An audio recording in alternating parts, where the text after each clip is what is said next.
Ia tersenyum di samping Zelensky Jumat sore. Sabtu malam, jantungnya berhenti. Langit Kiev lagi-lagi dipenuhi rentetan rudal dan drone.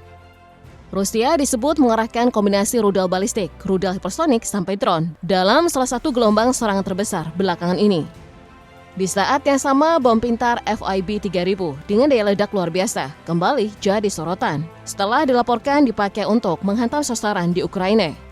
Tapi sebelum masuk ke rudal-rudal itu, ada satu kematian mendadak yang justru memicu badai teori konspirasi jauh lebih liar dari serangan rudal manapun. Dan yang bikin ini makin rumit, orang yang meninggal ini bukan sembarang orang.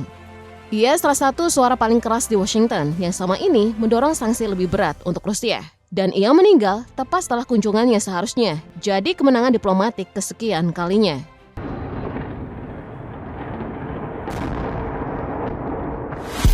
Senator Amerika Serikat Lindsey Graham, salah satu pendukung militer paling vokal untuk Ukraina dan pengkritik keras Rusia, baru saja mengunjungi Kiev, berfoto tersenyum bersama Zelensky sambil meninjau fasilitas produksi drone. Kunjungannya jadi yang ke-10 sejak invasi Rusia dimulai. Di Kiev, dalam apa yang belakangan jadi penampilan publik terakhirnya, Graham tampil percaya diri di depan tank-tank rusak Rusia, mengumumkan kesepakatan baru soal sanksi yang katanya akan memberi Presiden Trump alat untuk mengakhiri perang. Ia bahkan sempat berfoto memegang drone pencegat buatan Ukraina dan menyebut dirinya belum pernah seoptimis ini soal jalan menuju perdamaian. Tidak sampai 36 jam kemudian, ia temukan mengalami serangan jantung di rumahnya di Washington. Lalu dinyatakan meninggal dunia di usia 71 tahun. Senator asal Carolina Selatan ini sudah menjabat sejak 2003 dan tengah bersiap maju untuk masa jabatan kelimanya di pemilu setelah 2026. Kematiannya begitu mendadak, sampai ia sendiri dijadwalkan tampil di acara wawancara politik Minggu paginya. Jadwal yang tidak pernah terpenuhi. Kematian mendadak inilah yang memicu ledakan teori konspirasi di media sosial. Sebagian menuduh Rusia atau Iran melakukan pembunuhan terselubung. Sebagian lain mengklaim ia sebenarnya meninggal di Kiev, bukan di Washington. Media pemerintah Rusia sendiri ikut memanaskan spekulasi ini. Pembawa acara televisi Rusia, Vladimir Solovyov, secara terbuka mempertanyakan apakah Graham tahu terlalu banyak. Sementara media milik Kementerian Pertahanan Rusia menyiarkan analis yang menyebut kunjungan itu mungkin berkaitan dengan kematiannya. Solovyov bahkan tidak berhenti di situ. Dalam siarannya, ia berulang kali memakai kata-kata merendahkan untuk menyebut kematian Graham. Lalu berspekulasi liar bahwa sang senator mungkin meminta lebih banyak uang ke Zelensky sebelum akhirnya menyinggung soal tahu terlalu banyak. Di media sosial Rusia, seorang analis pro-Kremlin lain menyebut Graham sebagai sosok yang bertanggung jawab atas kelanjutan perang, tanpa menyinggung sama sekali peran invasi Rusia sendiri. Tapi hasil pemeriksaan awal dari kantor pemeriksa medis menyebutnya jelas. Penyebab kematian adalah diseksi aorta akibat penyakit kardiovaskular aterosklerotik. Kondisi medis bukan tindak kriminal. Tidak ada bukti keterlibatan pihak asing manapun. Secara medis, diseksi aorta memang dikenal sebagai salah satu kondisi paling mematikan sekaligus paling sulit dideteksi. Robekan mendadak pada dinding pembuluh darah utama tubuh yang bisa berujung fatal hanya dalam hitungan menit, bahkan pada orang yang tampak sehat sesaat sebelumnya. Yang tersisa cuma spekulasi liar yang ironisnya paling banyak disebarkan justru oleh media yang berafiliasi dengan Rusia sendiri, negara yang paling dituduh publik sebagai dalang di baliknya. Di sisi lain, penghormatan mengalir deras dari Kiev. Presiden Zelensky menyebut Graham sebagai pembela sejati kebebasan dan seorang jurnalis televisi Ukraina menggambarkannya sebagai sahabat dekat yang selalu berpihak pada mereka di saat yang tepat. Rangkaian peristiwa ini kemudian memunculkan beragam teori konspirasi lain di media sosial. Mulai dari dugaan kalau serang Rusia berikutnya sudah diketahui sebelumnya sampai klaim adanya agenda tersembunyi di balik kunjungan itu. Tapi tidak ada bukti yang mendukung tuduhan-tuduhan ini ataupun pernyataan resmi yang membenarkannya. Happy to see you. How are you? Good. Older. Older a little. But no wiser.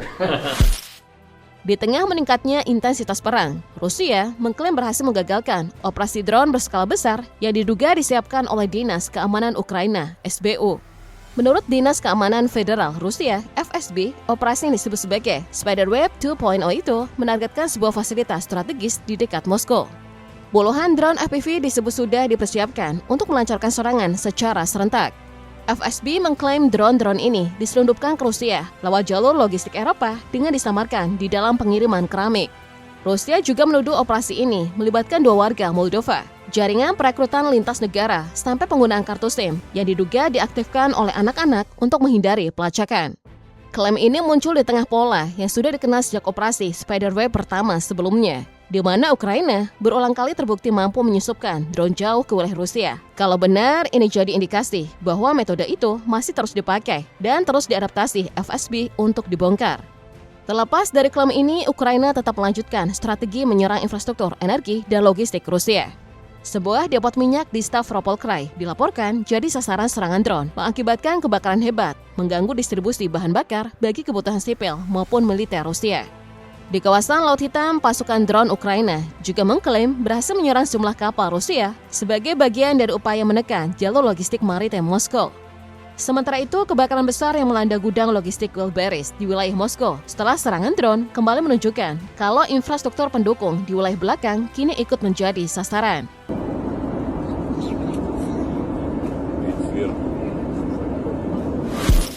Setelah Ukraina meningkatkan tekanan lewat serangan drone ke berbagai wilayah Rusia, Moskow merespon dengan operasi yang jauh lebih besar. Rusia kembali mengerahkan kombinasi rudal balistik Iskander-M, rudal hipersonik Zircon, drone sampai bom berpemandu presisi. Salah satu senjata yang paling menyita perhatian dalam gelombang serang Rusia kali ini adalah bom pintar FIB-3000. Senjata berbobot sekitar 3 ton, dengan hampir 1,5 ton bahan peledak di dalamnya. Ini kembali dipakai menghantam posisi Ukraina. Dalam sebuah klip berdurasi sekitar 20 detik yang dirilis Kementerian Pertahanan Rusia, terlihat ledakan raksasa disertai gelombang kejut yang menyapu area sasaran. Kemudian diikuti kepulan asap hitam pekat yang membumbung tinggi di kota garis depan Orikhiv. Orikhiv sendiri bukan kota asing dalam daftar sasaran perang ini. Setelah bertahun-tahun jadi garis depan, kota itu sudah berulang kali dihantam bom berpemandu, dan menurut laporan lapangan masih ada ratusan warga sipil yang bertahan tinggal di sana. Rekaman yang beredar bahkan menunjukkan kemungkinan area yang dihantam berada di sekitar sebuah gereja tua di bagian utara kota. Menariknya, FIB-3000 bukanlah senjata baru. Rusia kembali memproduksinya secara massal sejak Februari 2024, setelah sebelumnya nyaris tidak dipakai sejak era Perang Soviet di Afghanistan tahun 1980-an. Bom ini lalu dimodifikasi dengan perangkat glide kit, jadi bisa meluncur menuju sasaran dengan tingkat presisi yang lebih tinggi dibandingkan bom jatuh bebas. Setelah mengerahkan FIB-3000, Rusia mengalihkan serangannya ke sejumlah fasilitas industri dan logistik yang dinilai menopang kemampuan militer Ukraina. Di Kiev, gudang logistik DB Syuhenker jadi salah satu target yang mengalami kebakaran hebat. Berdasarkan citra panas satelit NASA Films, api membakar area yang sangat luas sebelum akhirnya dinyatakan berhasil dikendalikan oleh petugas darurat Ukraina. Gudang lain punya Nova Posta, salah satu perusahaan logistik terbesar di Ukraina, juga dilaporkan terdampak serangan dan memicu kebakaran besar. Serangan juga dilaporkan menyasar sebuah perusahaan suku cadang otomotif di pinggiran barat Kiev. Selain itu, Rusia mengklaim menyerang Kiev Central Design Bureau of Valves, pabrik pembuat mesin yang memproduksi katup dan komponen hidropneumatik. Tidak jauh dari sana, pabrik radio Meridian juga dilaporkan mengalami kerusakan. Target strategis lainnya adalah pabrik pertahanan Artom, salah satu fasilitas industri pertahanan terbesar di Kiev. Kalau dilihat sebagai satu pola, kelima fasilitas ini punya benang merah yang sama. Semuanya menopang rantai pasok militer Ukraina, mulai dari logistik pengiriman, komponen mesin, sampai produksi pertahanan langsung. Artinya, ini bukan serangan acak ke area permukiman, tapi upaya sistematis melumpuhkan tulang punggung produksi perang Ukraina dari dalam kota. Tekanan juga diarahkan ke sektor energi dan logistik. Depot minyak BRSM Nafta di wilayah Kiev terbakar setelah diserang drone Geran. Di Laut Hitam, Rusia meningkatkan serangan terhadap kapal-kapal kargo yang disebut membawa perlengkapan militer bagi Ukraina. Di saat yang sama, lokomotif dan jaringan perkereta apian kembali menjadi sasaran. Karena bagi Ukraina, kereta api adalah tulang punggung distribusi pasukan dan amunisi.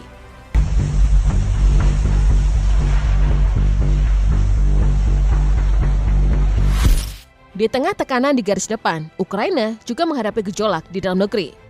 Gelombang demonstrasi berlangsung di berbagai kota setelah Presiden Volodymyr Zelensky mencopot Menteri Pertahanan. Mikhailo Fedorov, sosok yang dikenal luas karena mendorong modernisasi kemampuan drone Ukraina. Di Kiev, massa memadati alun-alun kota sambil membawa poster-poster sederhana yang menuntut agar Fedorov dikembalikan ke jabatannya. Fedorov sendiri di usia 35 tahun, baru menjabat sejak Januari, tapi sudah dikenal membawa pendekatan berbasis data ke kementerian. Mulai dari program Army of Drones, pembentukan pasukan cyber IT Army of Ukraine, sampai desakannya ke Elon Musk agar membatasi akses Starlink bagi Rusia. Ia juga dikenal karena sistem gamifikasi yang memberi penghargaan bagi unit militer yang berhasil menghancurkan aset Rusia dan memimpin serangan drone jarak menengah ke Crimea yang diduduki Rusia. Malam harinya, Zelensky langsung menunjuk Mayor Jenderal Yevgeny Kamara yang sebelumnya menjabat pelaksana tugas Kepala SBU sebagai Menteri Pertahanan sementara dengan alasan pengalamannya yang belum pernah ada sebelumnya dalam operasi tempur berbasis teknologi. Pencopotan ini mengonfirmasi rumor adanya ketegangan sistemik antara Fedorov dan Panglima Angkatan Bersenjata Ukraina Oleksandr Syrsky. Fedorov sendiri mengungkapkan bahwa ia sudah mengusulkan ke Zelensky agar Syrsky diganti, sambil menuduh sang Panglima menghalangi setiap inisiatif reformasinya. Di sisi lain, Syrsky cuma menanggapi singkat lewat Telegram, menegaskan kebanggaannya atas operasi pertahanan Kiev tahun 2022 dan tetap fokus pada strategi perang yang menurutnya efektif. Para pengunjuk rasa bahkan sempat memberi tenggat waktu bagi Zelensky untuk membalikan Fedorov, dengan ancaman akan menggelar protes tanpa batas waktu di berbagai kota jika tuntutan itu tidak dipenuhi. Dan tekanan publik itu ternyata berbuah. Beberapa hari setelah gelombang protes menuntut Fedorov dikembalikan, Zelensky justru mencopot Syrsky. Sosok yang sama ini berseteru dengan Fedorov soal arah strategi perang. Posisi Panglima kemudian diisi oleh Mayor Jenderal Mikhailo Drapatye, mantan komandan pasukan gabungan Ukraina yang dikenal sejak 2014 ketika ia mengendarai tank menerobos blokade kelompok pro-Rusia di Mariupol. Meski publik menyambutnya sebagai kemenangan kecil, para pengunjuk rasa tetap bersikeras. Mereka masih menuntut Fedorov dikembalikan ke posisinya semula.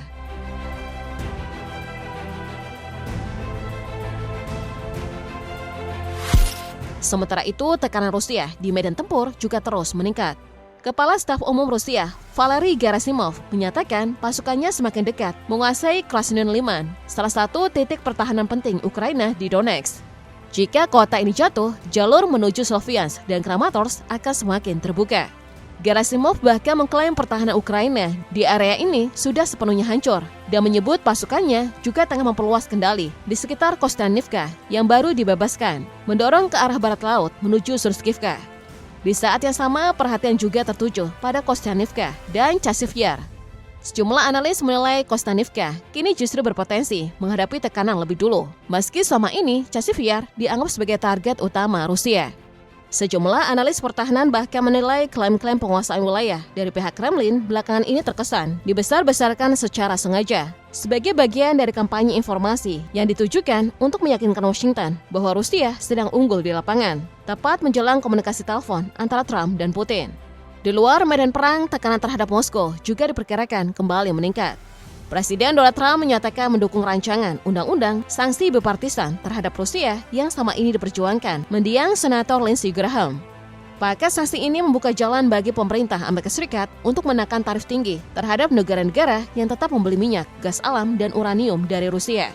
Trump sendiri menyebut RUU ini sebagai bentuk penghormatan bagi mendiang Graham, salah satu arsiteknya, dan mengisyaratkan kemungkinan disahkan dalam waktu dekat. Tapi jalannya tidak sepenuhnya mulus. Sejumlah anggota Kongres dari Partai Demokrat menyampaikan kekhawatiran soal peluasan kewenangan tarif yang akan diberikan ke Gedung Putih lewat RUU ini di tengah waktu sidang Senat yang sudah semakin sempit. Jika benar diberlakukan, langkah ini berpotensi memperketat tekanan ekonomi terhadap Moskow. Namun di sisi lain, Rusia juga terus menunjukkan kalau mereka masih mampu mempertahankan momentum di medan perang. Dan di tengah semua itu, satu kematian mendadak di Washington kini justru menjadi simbol yang lebih besar dari sekedar berita duka. Ia jadi pengingat bahwa perang ini tidak cuma diperebutkan di garis depan Donetsk, tapi juga di ruang sidang Kongres, di panggung televisi Moskow, dan di setiap teori yang lahir dari satu kematian yang sebenarnya bisa dijelaskan sains dengan cukup sederhana. Konflik ini pun tampaknya masih akan berlangsung panjang, baik lewat kekuatan militer maupun tekanan ekonomi dari negara-negara barat.